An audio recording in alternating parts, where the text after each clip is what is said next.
नमस्कार शेतकरी मित्रांनो, स्वागत आहे तुमचं किशोर दामेदार यूट्यूब चॅनलला. तर आता आपण ज्या बागेमध्ये आलो आहे, अशा प्रकारच्या पण बागा यावर्षी बऱ्याच आहे. तर कशा प्रकारच्या हे आधी तुम्ही जाणून घ्या, की हा जो बाग आहे ताण व्यवस्थित बसला होता. थोडासा मे महिन्यामध्ये ताण कमी होता आणि एप्रिल एंडला एक पाणी दिल्यामुळं त्यामुळं आपण ताणासाठी स्टोरेजसाठीचे स्प्रे पण घेतले. तरीही ताण बसून आता तुम्ही आंबेबहारबद्दल नंतर बोलतो. तर ताण बसून याच्यामध्ये पाऊस जो आहे तो समाधानकारक काय झाला नाही. हा जो एरिया असा आहे, तर हे असे सिंगल डबल कुठंतरी फुलं आहे. हा जो एरिया आहे, हा एरिया सोडता म्हणजे एक 2-3 किलोमीटरचा पट्टा जो आहे, हा सोडता सगळीकडे पाऊस पडत होता. इथपर्यंत आला की बंद, इथपर्यंत आला की बंद. तर इथे जे नवती आलेली दिसते आपल्याला, ही थोड्या भुरभुर पावसामुळे नवती आली. बहार इथे जवळजवळ फुटलेला नाही आहे, 100% भाग फुटलेला नाही. तर आता मृगबार फेल गेला आपण असं म्हणू, कारण आता ऑगस्ट 10 तारीख यायला लागलेली आहे. हे जे असे दिसते काही ठिकाणी, तर हे काही किरकोळ आहे, एकदम बिलकुल नाही म्हटल्यासारखंच आहे. आणि अजूनही बरेच डोळे आहे की ते बाहेरच पडले नाही, एकदम शांत आहे डोळे असे. हे बघा, हे जे तुम्हाला डार्क हिरवे पानं दिसते, हे अजून तसेच आहे. त्याच्यामधून नवती आली नाही किंवा बहारही आला नाही. असं का झालं, हे सगळ्यात मोठा प्रश्न आहे. असं बऱ्याच लोकांसोबत झालं, ज्यांना बहार जास्त आहे, आंबेबहार जास्त आहे, त्यांच्यासोबत ही गोष्ट घडलेली आहे. तर विषय काय होते, पाऊस आल्यानंतर जेही न्यूट्रिशन आहे कळी काढण्यासाठी झाडाला बाहेर फेकायला पाहिजे कळीसाठीचे, हे न्यूट्रिशन सगळे आंबेबहार पहिल्यांदा घेते, कारण त्याचा पहिला नंबर त्याचा लागतो. तर हा एक विषय झाला.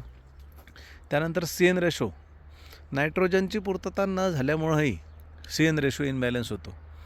आपण आतापर्यंत ऐकलं की कार्बनची पूर्तता न झाल्यामुळं हा प्रॉब्लेम होतो आपल्याला. कारण कार्बन जेवढा गरजेचा आहे तेवढाच आपल्याला नायट्रोजन पण गरजेचं आहे. आता आणि त्याला ठीकठाक भेटला, पण नायट्रोजन जे भेटायला पाहिजे पावसाच्या पाण्यातून ते त्याला न मिळाल्यामुळं CN रेशो इनबॅलन्स झाला आणि अशा वेळेस तिथे आपल्याला काहीच निघालं नाही लवकर. आता हे जे नव्हती दिसते, हे म्हणजे ही जी नव्हती आहे ही लेटची नव्हती आहे.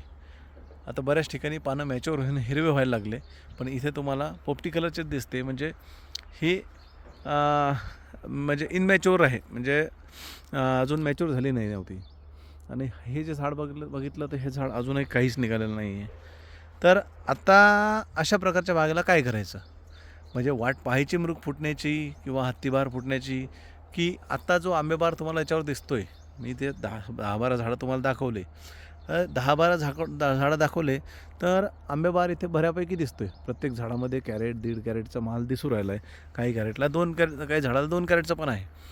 मग आता तुम्ही म्हणाल की आंबेबार असताना इतका ताण का दिला. हा आंबेबार लक्षात येत नव्हता. जेव्हा आपण तानावर सोडला तेव्हा आंबेबार खूप कमी दिसत होता. पण ह्या भुरभुर पावसानंतर किंवा फळांची साईज जशी झाली तसं झाड खुलायला लागलं आणि ह्याच्यात आंबेबारच दिसायला लागला. तर असं म्हणू शकतो आपण काही काही भागामध्ये की इथे आंबेबहार असल्यामुळं जे स्टोरेज ताकद जी आहे ती आंबेबहार पोचण्यासाठी गेल्यामुळं आपल्याला मृगबार फुटण्यासाठी जे डोळे फुगून मृगबार निघाला पाहिजे तो निघाला नाही. काही ठिकाणी नव्हती आली, पण बहार एकदम बिलकुल नाही म्हटल्यासारखंच आहे. काही ठिकाणी आपल्याला तुम्हाला मी दाखवलं, तर तशा प्रकारचा किरकोळ झाडाला लागलेला आहे. तर अशा वेळेस आपल्याला आता हा आंबेबहार जो आहे याची चांगली काळजी घ्यायची आहे. आणि ह्या बागेचं 2 वर्ष सलग जे उत्पन्न आहे ते 2 वर्ष सलग उत्पन्न मृगबाराचं आपण घेतलेलं आहे. आंबेबार 50-100 कॅरेट 150 कॅरेट निघतोय, तो पण आपण घेतोच आहे. तर यावर्षी झाडांनी आराम घेतला असं म्हणून आपल्याला आराम कसला, आता आंबेबार पण त्याला हार्वेस्ट करायचा अजून 3 महिने, म्हणजे 2 महिने तरी नक्की लागेल.